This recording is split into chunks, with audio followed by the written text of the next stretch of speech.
이게 똘똘한 한 채의 함정이거든요, 사실. 네. 이렇게 해서 이제 20억을 만들고 이제 하락장을 좀 기다려 보자고요. 이제. 그렇죠. 네, 하락장이 올 거라고 보고 이제 하락장이 오면 자 이제 두 번째로 넘어갑니다. 근데 앞서도 말씀드린 것처럼 그래서 대부분은 예를 들어 내가 20억이 있다. 저는 뭐 지금도 이제 뭐 20억 있는 분들, 마청님도 그런 분들 상담 많이 하시잖아요. 20억 나 갖고 있는데 뭐 살까요? 뭐 더 좋은 데로 뭐 가야 될 것 같은데 뭐 어떻게 해야 되나요? 뭐 이런 거 많이 하잖아요. 근데 제가 뭐 물론 더 좋은 데 갈 수 있는 것도 알려주기도 합니다. 그런데 이게 똘똘한 한 채의 함정이거든요, 사실. 왜냐하면 그래서 더 좋은 집을 가는 것까지는 좋아요. 근데 언제까지 그렇게 살 거냐 이거죠.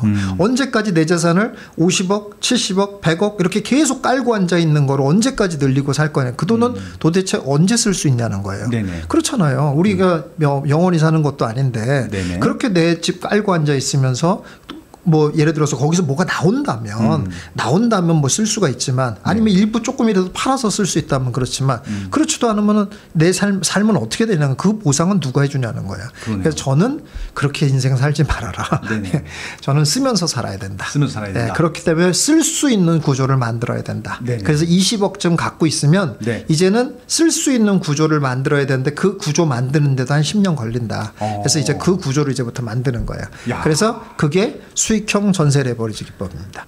요거 이제 사례를 잠깐만 보고 갈게요. 사례는 여기 지금 이제 제가 이제 뭐 이거 다 호갱노에 나와 있는 거니까 이런 거 보면 투자금 뭐 1억 5천 가지고 4년 만에 그러니까는 이건 두 배가 넘는 거 200%잖아요. 수익금 3억으로 올라가는 경우. 근데 실제로는 이렇게 돼 가지고 3억 이제 번 이런 사례들이 이제 강세장에는 얼마든지 벌어지는 일들이라는 거죠. 그래서 5천만 원 가지고 이건 심지어 5억 5천만 원 투자했는데 수익금 5억.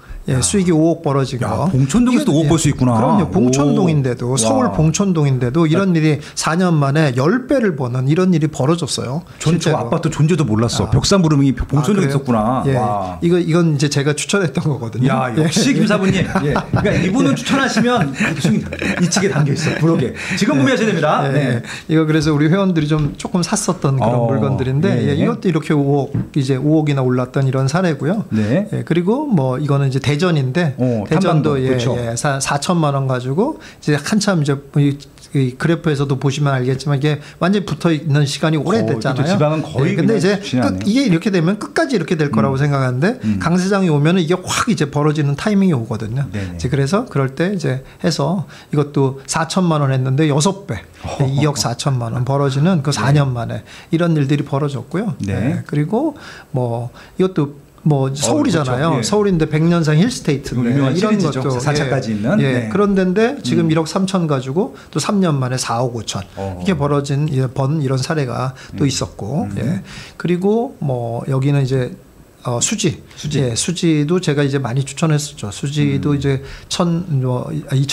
17년에 많이 추천했었는데 1억 5천 가지고 이제 이것도 3억 이제 2배죠. 3년 만에. 그러니까 제가 아까도 그 시스템에 3년 만에 2배를 어떻게 보냐 했는데 3년 만에 2배, 2년 만에 2배 뭐 이런 얘기 많이 했었잖아요. 그렇죠. 이건 이제 200%인데 이제 이런 일들이 충분히 벌어진다 이런 얘기죠. 뭐 그런 말들도 많이 했었거든요. 안사는 안 사야 되는데 뭐 이런 얘기 많이 했었거든요. 근데 GTX C도 들어가고 그런 데잖아요. 근데 제가 이거 사라고 했을 때 사람들이 그랬어요. 사람들이 안사는 안 사야 되는데 뭐 이랬거든요. 그랬는데 이것도 엄청나게 많이 올랐죠. 1억 5천 3년 만에 또 3억 정도로 갑자기 많이 오르고 또 새 아파트 중심으로 이게 이제 가장 고잔동 그 핵심에 있는 가장 대표적인 아파트거든요. 그래서 굉장히 많이 올랐었고 그리고 2년 만에도 또 그럼 금액이 큰 거는 되겠냐 이렇게 생각을 하는데 금액 큰 것도 분당 같은데 2년 만에 2배로 올라가는 그런 일들이 충분히 있었고요. 이것도 이제 대전 사례인데 이것도 4,500만 원인데 2년 만에 1억 8,500 실제로 이렇게 벌어진 그런 사례고요. 그리고 요거는 이거 질문 많이 나오는 단지예요. 이거는 아주 제가 또 굉장히 지금까지 제가 얘기한 데들 다 제가 강의 때 추천한 데들이거든요. 전부 다 100% 다 추천한 데들인데 특히 이 노빌리티는 더 많이 생각이 많이 나요. 왜냐하면 이게 너무 재미있었던 사례가 뭐냐면 이거를 당첨이 된 사람이 당첨 포기도 많이 했었어요. 그러니까 이게 다들 애매했었나 봐요. 그때 분위기가. 그래서 상도동에 뭐 이런 것과 그러니까, 이렇게까지 되겠나 뭐 이랬거든요. 네. 근데 이제 저는 추천을 언제 했냐면 P3000일 때 추천했거든요. P3000일 때. P3000일 때. 그러니까 더한 사죠. P3000. 이게 이제 그 옛날 사례까지 알면 이거 당첨 포기도 하고 했던 물건인데 그 사이 P가 3000이나 올랐어. 야, 이건 진짜 더 사면 안 돼. 이렇게들 많이 생각을 했었죠. 근데 그랬던 것이 나중에 이제 어마어마하게 올랐죠. 그러니까는 분양가가 7억이었는데 분양가가 7억이었는데 한 5억이 올라 버렸으니까. 네. 근데 그 이후로 저는 이제 실제로 이제 제가 이 사례 때문에 이렇게 이제 표시를 한 거고 저희 회원들한테는 실제로 그렇게 5억이 올랐어도 팔지 말라고 그랬죠. 계속 더 가는 상황이었기 때문에. 그렇죠. 나름 새 아파트고. 그렇죠. 그래서 그 이후로도 굉장히 많이 올라서 네네. 많은 수익을 낸 사례입니다. 그렇습니다. 근데 그것도 이제 강세장을 이용해서 굉장히 빠른 시간 내에 많이 올랐던 그런 사례거든요. 네. 이런 사례들이 다 있기 때문에 그런 강세장이 또 올 거냐 뭐 이런 생각들을 많이 갖고 지금 또 뭐 서울 경기권 이런 데가 계속 가격이 올라가는데 과연 이런 때가 또 오겠냐 이런 생각이 사시는 분들이 많은데 여기서 이제 또 우리의 또 이 허점을 이용할 수밖에 없는 건데 저는 새로운 강세장은 뭐 이제 앞으로 서울 수도권이 어떻게 되면 또 모르겠지만 지금 분위기로 봐서는 새로운 강세장은 지방에서 올 가능성이 높다. 그렇게 보여집니다. 지방은 투자 금액이 조금 더 적을 수도 있겠네요. 그러니까요. 그러니까 한다는 거죠. 그런데 이제 사람들이 그런 생각을 이제 제가 이런 얘기를 해봐야 사람들이 이제 콧방귀도 안 끼죠. 지방 그렇다고 오해는 하지 마세요. 지방 사라고 하는 거 절대 아닙니다. 지금 사면 안 됩니다.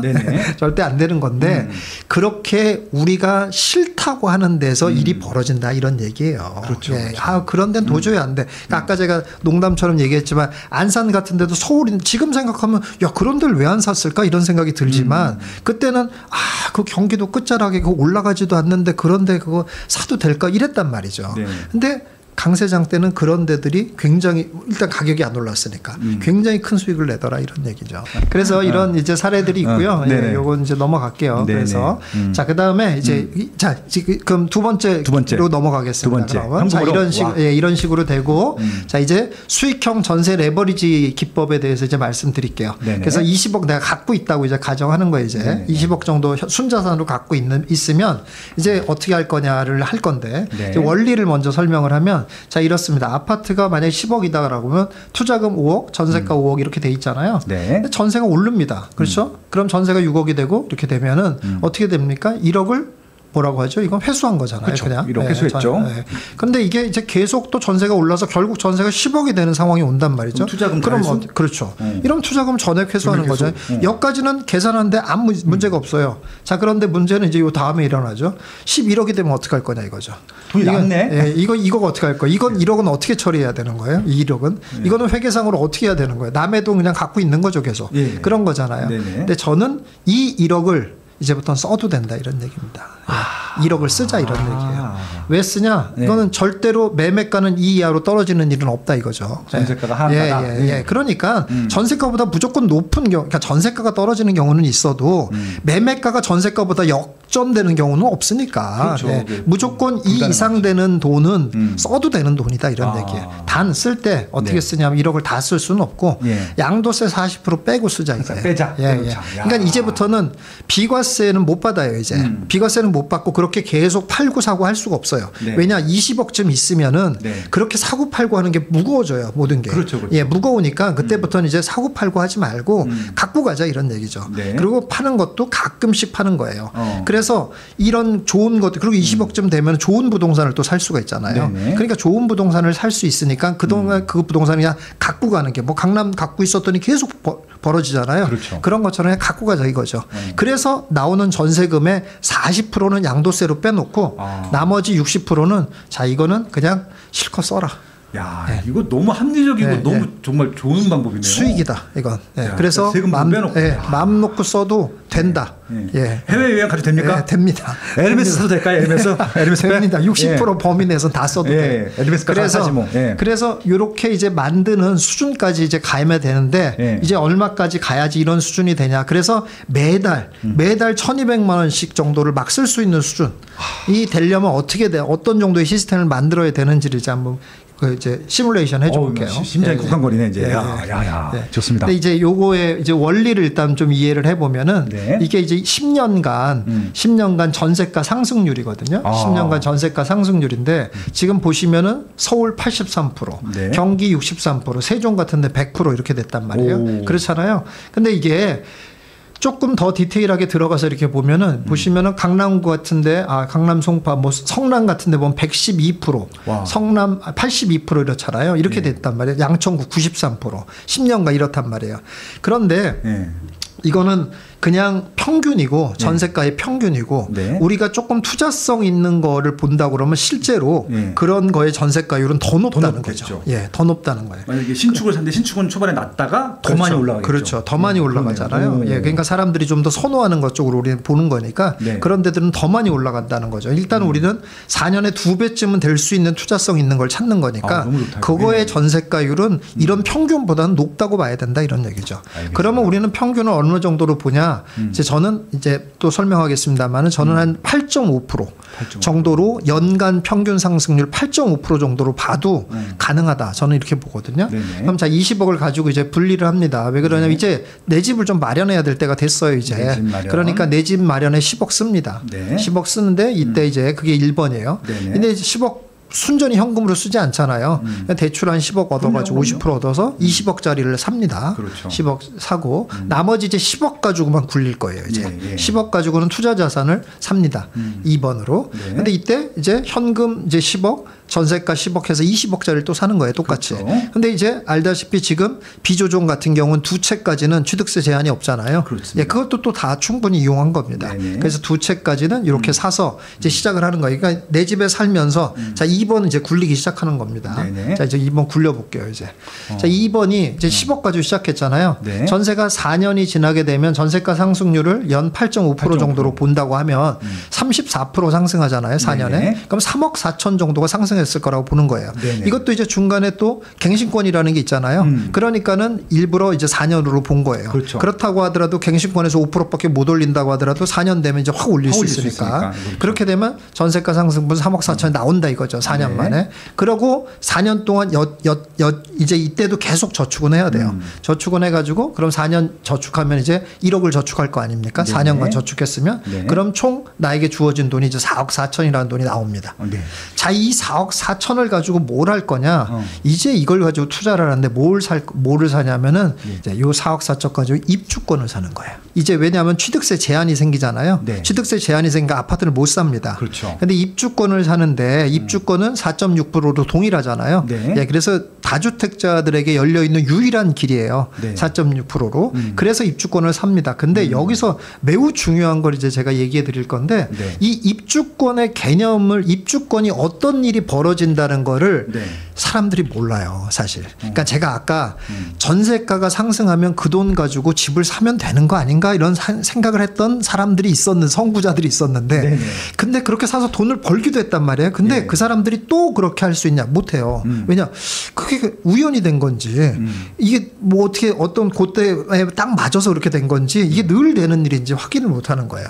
그래서 못했다는 거예요. 그러나 그거를 확신을 가지고 했던 사람들은 큰 돈을 버는 거거든요. 근데 이 입주권에 놀라운 비밀이 있어요. 이렇게 입주권을 사게 되면 대부분 이렇게 사가지고 입주를 하잖아요. 보통 4년 있다 입주를 한다고 보는 거예요. 왜냐하면 철거까지 된 입주권을 사는 거니까. 그러면 이제 곧 분양하고 입주를 하잖아요. 그러면 어떤 일이 벌어지냐면은 보유 상황은 일단 내 집 2번 아파트 3번 입주권까지 산 거예요.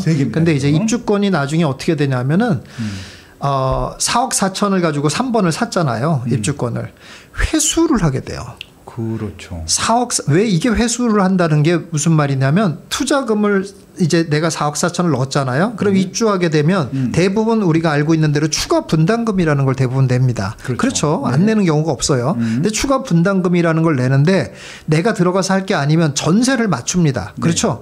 전세를 맞춰서 그걸 가지고 추가 분담금을 내죠. 그 전세금으로. 그런데 그 전세금으로 추가 분담금을 내고도 대부분 돈이 남습니다. 근데 그 남는 것이 얼마쯤 되냐라는 거를 제가 회수율로 계산을 한 거예요. 네네네. 그 회수율이 대부분 50%는 되더라. 50%는 되더라. 예. 그래서 2억 2천을 회수한다라는 거예요. 이게 공식이에요. 야. 이게 놀라운 공식이라는 거예요. 그러네. 예. 와. 이거를 알고 있는 사람이 저밖에 없어요. 이게 무슨 말이냐면 네. 그러니까 다 이거를 해가지고 돈을 번 사람들이 많아요. 근데 네. 아까도 말씀드린 것처럼 이게 원칙으로 통용이 되는 일인 건지 네.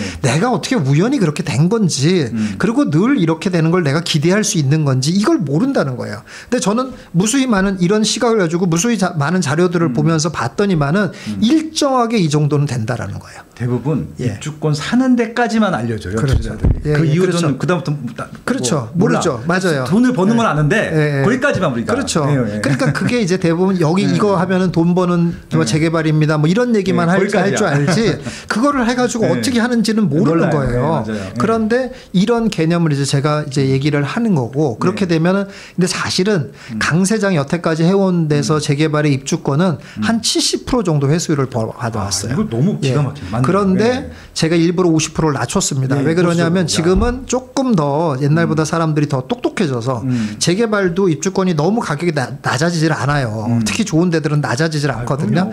그래서 장난이 조금 비싸게 주고 산다고 치면은 네. 회수율이 옛날보다는 조금 덜 나온다고 봐야 되거든요. 그러니까 그렇죠. 이제 이런 거나 똑같은 건 옛날에 전세 비율이 88%까지 올라갔단 말이에요. 그렇잖아요. 수도권일 때도 네네. 88%까지. 네. 근데 그걸만 생각하면 우리가 88% 올라가는 그날만 기다리고 앉아 있다면 생전 살 게 없다는 거죠. 그렇죠. 그렇죠. 예. 근데 이제 시장이 바뀌었으니까 그거보다는 낮지만 그래도 이런 상황에 맞게 충분히 전세가율이 높은 거는 투자할 만하다라고 그 기준을 낮춰줘야 되잖아요. 이거 너무 소름 끼치는 음식이에요. 그런 와. 것처럼 지금 제가 볼 때는 이제 지금의 상황에서는 50% 정도를 기대하면 충분하다 이렇게 봅니다.